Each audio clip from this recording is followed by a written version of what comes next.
the wedding party, which created the event, which was called the wedding party.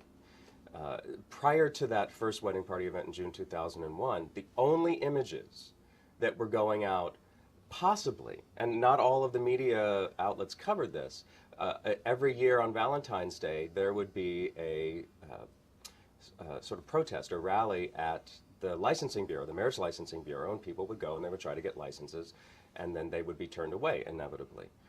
It was sort of spotty. It wasn't necessarily every year before then, but the only other existence of any kind of protection for gay and lesbian couples in this city was people could go and register as domestic partners, which, if you know the courthouse or the building downtown where you do this, there's the marriage license, which is sort of the marriage license room, which is sort of the big, room, and then down at the end of the hall, sort of in a corner, is the domestic partnership registry. And while it is certainly something, the city is saying, okay, you two are together. The only benefit from that is if you're really a city employee. If you're a city employee, then you can designate your partner for health care insurance, which you still have to pay for, which you wouldn't have to pay for if you were married. You can put them on your pension benefits, which is a very important thing. But when Gary and I registered as domestic partners in 1999, I believe, there was not, the only benefit from it was if I was in a city hospital, Gary could visit me automatically, and if I was in a city jail, Gary could visit me automatically. And that was it. As far as media coverage for gay and lesbian couples, there was nothing. There was absolutely nothing. Occasionally in gay media, in magazines like The Advocate and Out, which have certainly come into their own since that time, they would do stories on it, but they would never cross over to the non-gay media.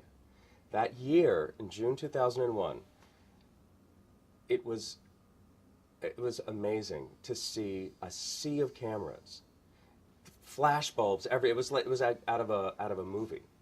The intensity of the coverage that year, and partly because all of the mayoral candidates were there, and they were all talking, and we had a number of city officials were there. Christine Quinn, Tom Duane, Harvey Firestein was our MC that year. So we had a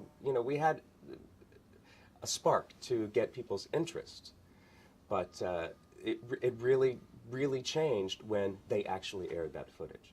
Because for the first time, this was the first time that any of the media outlets had been given an alternative to all of the other pictures, to the guys in drag and to the dykes on bikes that start the parade every year. This was the first time there was something else that added a really rich layer to their coverage. So they ran with it, and it really created something. So well, there's two separate organizations. There's the Wedding Party, which I'm a part of, and there's Marriage Equality. Okay. All right. Marriage Equality had been working in the city for a very long time, doing outreach work, educational work. They recently have started a media event called, where they do a march across the Brooklyn Bridge to City Hall every year. Okay. And that's become a very large media event. They had started very modestly something called the Same-Sex Wedding Expo on Long Island. And my law firm was there before I was with them. They actually went to this event and to advertise. When the Wedding Party decided to hook up with the Marriage Equality, we took that event into a nightclub downtown called Roxy here in Manhattan. And Ron Ben Israel, who's a very famous wedding cake designer, was our host and MC. We had people from all over, all the various different types of any kind of wedding-related businesses that were reaching out to the gay and lesbian community were there. I think we had about 30 to 40 vendors that year. But it was very highly produced. It was really beautiful inside. We got a lot of people, and it caught the attention of the RDP group, which produces the large LGBT Business Expo in the Javits Center. And that's been a mainstay for a long time. That gets thousands, 20,000 people, I think, go through that. Well, they reached out to us, and they invited us, the Wedding Party and Marriage Equality, to bring that wedding expo into the larger business expo.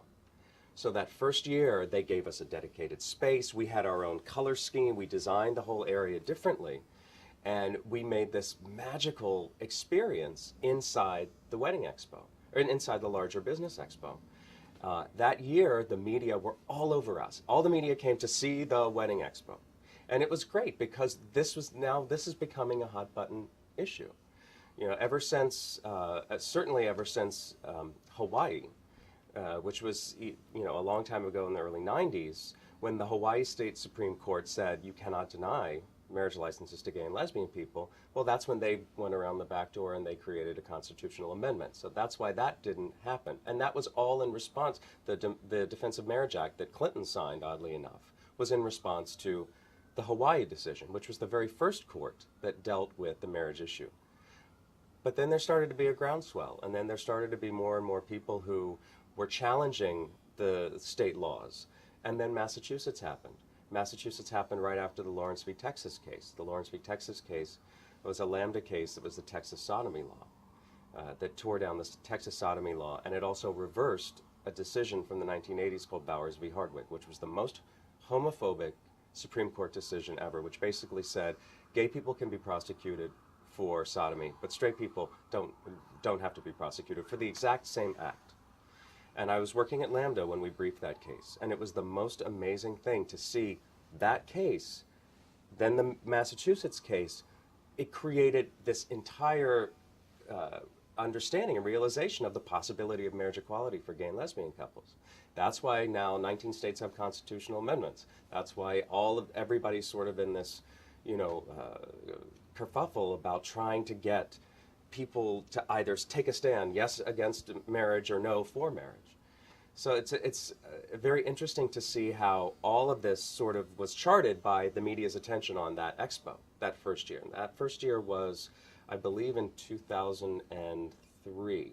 That was our first year in the Javits Center Expo. And it was an amazing success. It was an amazing success. My law firm was there again.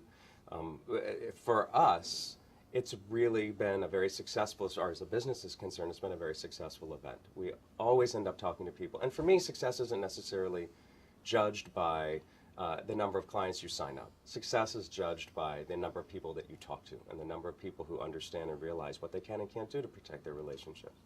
If we had to wait until our behavior was sanctioned by the rest of the, you know, society, nothing would happen. Gay and lesbian couples love each other. Gay and lesbian couples are committed to each other.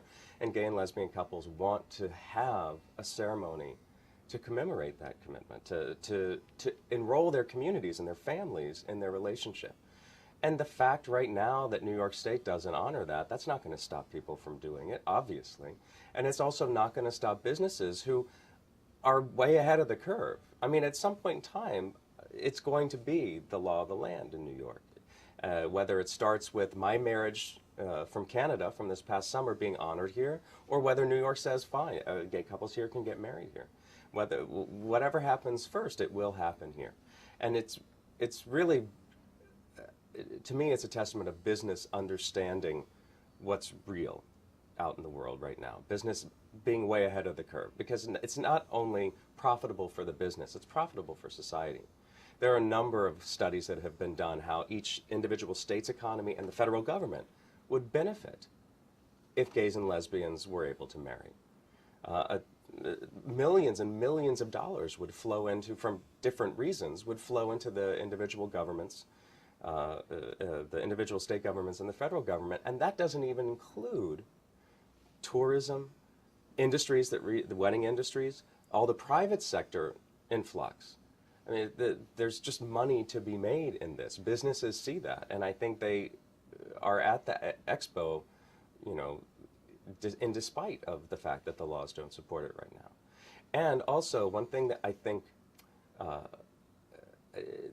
that I certainly have seen, being a member of the gay and lesbian community, but also being a vendor at the Javits Center, there's a real sense of loyalty to these companies that reach out to us, that say, you know what, we're here to take care of you, regardless of what the rest of the world says.